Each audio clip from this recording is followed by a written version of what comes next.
This is a message to all my supporters of this podcast. I'm introducing a new supporters program. You can contribute a small amount as a one-off payment to show your love for this podcast. Thank you in advance for all your contributions.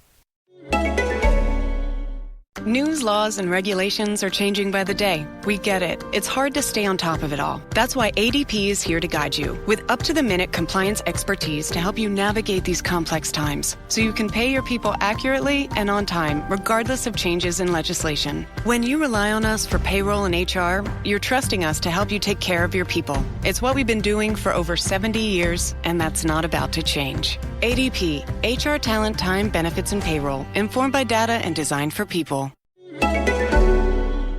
Podcast.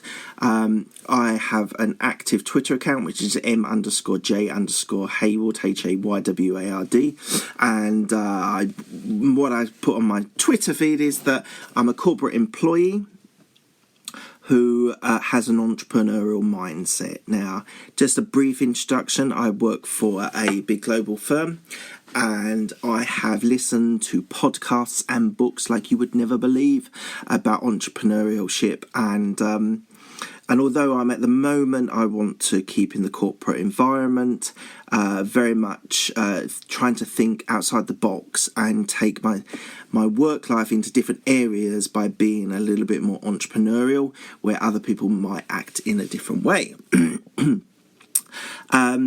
Just to go back, just quite a few years now, I worked at my company as an administrator. Now, for a lot of people, that is a perfectly good lifestyle, career, and I would never criticise anyone that wanted that sort of lifestyle. For me, I always dreamt of doing something different, adding different value, doing something that for me would add more value to the business. But I just, it's one of those things that you either know you want it or you know that you're quite happy with what you've got.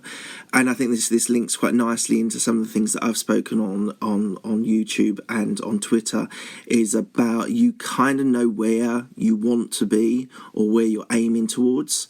If you don't think you can be CEO, then you can't, is one of the quotes that I've heard. So I think you have a great general outline. Like, some people want to be CEO of a big corporation. Some people also want to be home at 6 o'clock to bath their kids every night and read stories.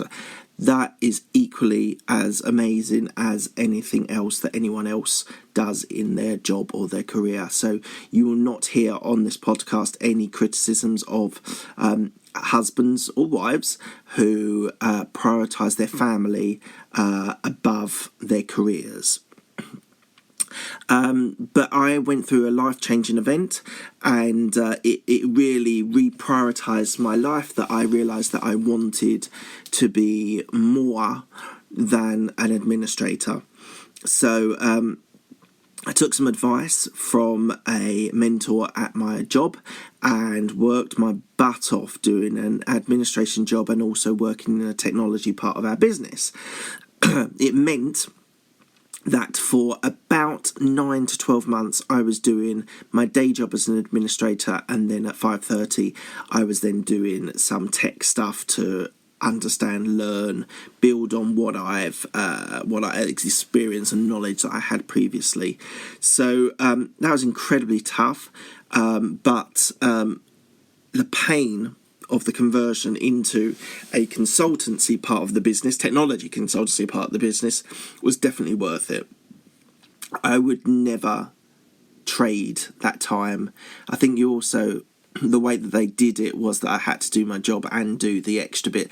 Actually was very rewarding afterwards, because I went through that sort of pain, that sort of pressure, that sort of difficulty, and that made it, when I got that sort of conversion promotion, it was even more brilliant. So just as a quick background, the administration route had a particular route which is capped at the moment as a manager. The route that I moved over to in the consultancy part of the business meant that I could get to partner. And that was an incredibly exciting and just was really what I wanted at that time. And fortunately, I've really enjoyed my experience working with developers, working with business people, working with business analysts, working with project managers, doing a little bit of all those things myself. And so it's been an amazing experience for me, and I'm really pleased the way that it's changed my life. One thing I just wanted to touch on was the actual mindset. So I'm a lot into psychology and psychology of business, and how to be a high achiever, how to reach 10x, to do all those sort of hustle and grind that you hear from the US people as well. But the actual change of mindset from volume into quality was a really big thing for me. As an administrator, in the type of business that I was doing invoices, and you had to, in peak times, you had to do 10, 20, 30 invoices in 24 hours, 48 hours, whatever it was at the end of the month or end of the financial year. And moving that mind shift away from quantity into quality was really, it was tough but exciting and thrilling at the same time. I was told by my boss at the time, the person who employed me, made that transition, "You're paid to think now," is what his quote was, which I thought was actually very insightful, because it gave me that understanding that you moving away from just doing things automatically, because you do an invoice and you really don't even have to think about it. You just do it and it's done and you get it reviewed. It was quite demoralising, I must admit. And I meet people now who are administrators who I see ability and I see potential, and I sort of try and share my experiences. Some take it, some don't. You can take a horse to water, but you can't make them drink, to use an old phrase. And so I think that change in mindset, where you actually start having to deliver things, you have to think about things, you have to deliver a project or a task or an implementation of technology, for my case, or a change request. All these things need to be thought about, whether you're doing the thinking or whether you're getting experts to provide their opinion on those sorts of subjects. It's just that shift in mindset, and it took a while to be able to do it. And it meant that where I had sort of defaulted to, I must need to speak to someone to be able to deliver it, it then meant that I needed to speak to a developer, an expert, myself project managing it, doing a bit of the understanding, doing a bit of the scoping, being able to then produce emails that were to the CEO or the part of the business that you're delivering it to. A lot of responsibility came into my life when I made that tryst. Nothing, touch wood, that I've not been able to deal with. There's obviously challenging times and tough times, but the actual buzz that I get out of working as my job is incredible. And so that transition, before I really started kicking in on my reading and understanding and thinking about entrepreneurship, I was just trying to be the best sort of consultant as I could. One of the big changes that I had was being suggested a mentor. So this guy is a experienced businessman, entrepreneur, who has had various businesses that he's owned, and he's been quite successful. And he then is various chairman and executive board in smaller companies with entrepreneurial flair, and he does a lot of mentoring as well. So he kind of helped me out on really, well, I say basic things. It's some of these things that people just don't know and aren't picked out, and some people get that sort of shared experience from family members or friends, or sort of friends of friends or friends of family, and you get that sort of knowledge. I found I needed a mentor to be able to get that really focused in my mind, and he's very good at being able to work with me. So he kind of worked out a plan, and this is all about being able to project manage your life is something incredibly important, and you should be reviewing vision and objectives. And it's actually something that is my note to do this weekend, is actually review my vision and review my objectives for the next 6 to 12 months. So definitely, if you get the opportunity of getting an experienced mentor that's done something similar or knows about business and knows about people, I would definitely promote that for you. So just to go back to working as a consultant, so the benefits are, we've talked about the using your brain instead of your brawn, which is very, very important for me. What I needed to do was believe in myself. And that's something I think some people are better at than others. I sort of have... it's not as extreme to say ups and downs, but I sort of have parts of my life where I'm feeling very positive and I'm feeling quite confident in what my capabilities are. Sometimes I experience less than ideal sort of experiences and thoughts.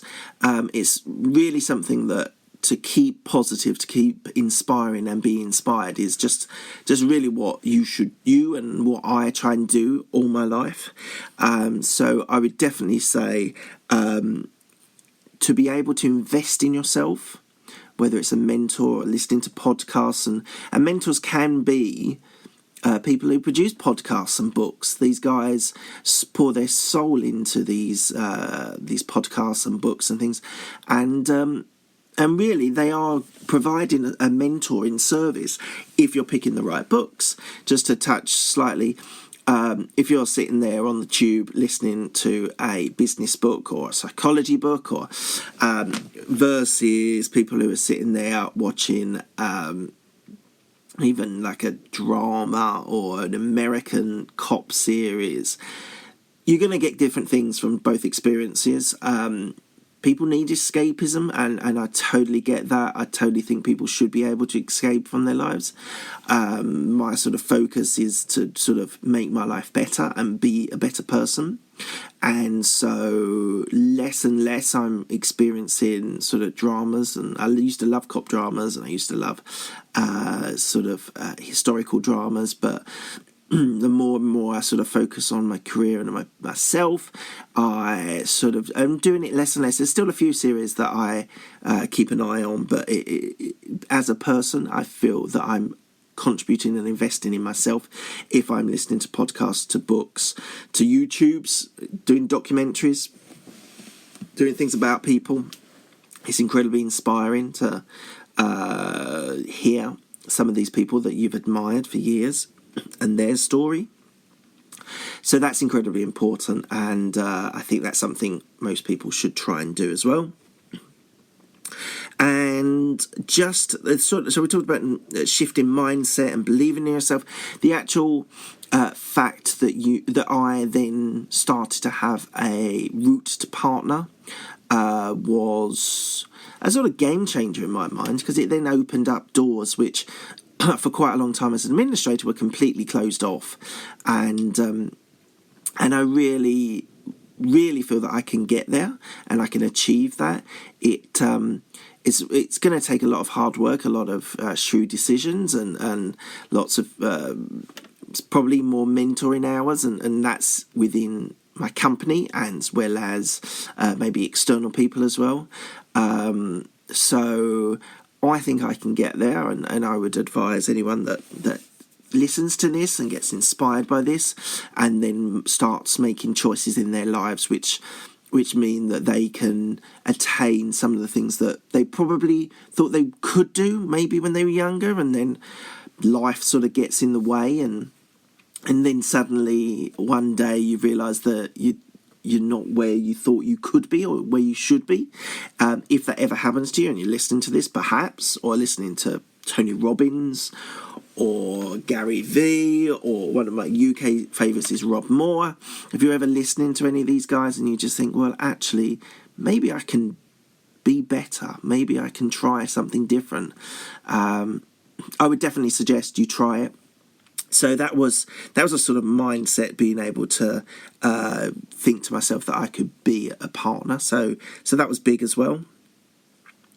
So I would describe my life in my job at the moment is probably tough, but still rewarding. There's pressures put on by clients. There's pressures put in by client engagement teams, so they're the sort of internal teams that have a relationship with clients. There's all sorts of clients on different levels, whether internal or external. So it is tough, and there's kind of long hours, and you sometimes think, oh, this is taking so long. And I work for a traditional company where promotions are every year, and they're not highly regular, i.e. in other companies they might just promote you because you're doing a good job. So it can be tough, but I would say that more than on the whole, it's just, I find it rewarding and interesting, and being able to speak to very, very clever people like developers and experts in their field makes me a better person. It makes me feel like I'm a better person, because I can project manage these people. I can do analysis for them. I can prepare things for them. I can pitch with their ideas. I can go out there and speak to the client and persuade them that what they should do is invest in us, and we then deliver a new change request or a new project. So it is tough, but I just wouldn't change this part of my life because I just find it incredibly rewarding. So I just wanted to say, like, I've covered quite a lot of stuff here, and hopefully you found it interesting and hopefully a little bit inspiring. I hope if I just find one person who's in a job, whether it's in McDonald's or I don't know, in a library, and you want to be a researcher, or as an administrator and you want to be a consultant, or I'm losing threads of other people that can twist over their careers. But if you hear this and you think to yourself, I can be that, I can do that, then I hope you start actioning. And the only way of actually doing any of this stuff is actually getting out there and actioning it. It's having the conversations with your boss, with your line manager, whatever it is, and sort of just say to them, I want to be more than I am. And I would guess, as long as you've got a good line manager or boss, they will want to hear that, because people who add value to their business is only going to be a better employee for them. So if you do feel that you need to do something more, then I would definitely say you should go out there, have those conversations, start the ball rolling, start things moving along where you can start. And it's not quick. Sometimes it's not quick. Sometimes, as I said, it took me 9, 10, 11 months to move that transition, to prove to people that I could be more than an administrator and I could use my brain. And some places might be quicker, might be faster, but it's actually quite a good, because it means that you have to be consistently good for a long period. And I think that's why we get very good people as a partner in our businesses, because they've gone through the long haul, they've gone through the ups and the downs, and they've had more ups and downs, and they have been able to be better businessmen by doing it a little bit slower. So I would say that I love my job. I love what I do. And I would suggest that anyone that hears this wants to try something else, then I would say 100% go out there, have the conversations, action it, do it tomorrow. Go in there and prepare it tonight, and go into that person, that line manager or boss, and talk to them about how you can be better. So that's it from me, from my first podcast. It's been interesting. Covered all the things that I wanted to cover, and hopefully you've had some value in what I've added. Please do follow me on Twitter. So I gave my Twitter at the start, M_J_ Haywood, HAYWA.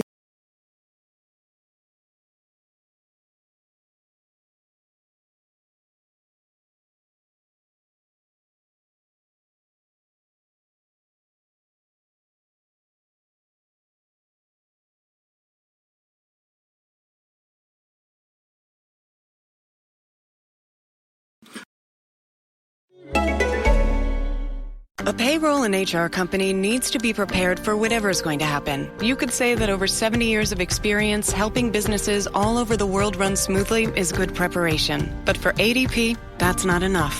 To make sure millions of people are getting paid on time and in compliance, we're staying on top of each new piece of legislation. So when it comes down to it, ADP isn't just a payroll and HR company. We're the company that helps you navigate the complexities. ADP, HR talent, time, benefits, and payroll, informed by data and designed for people.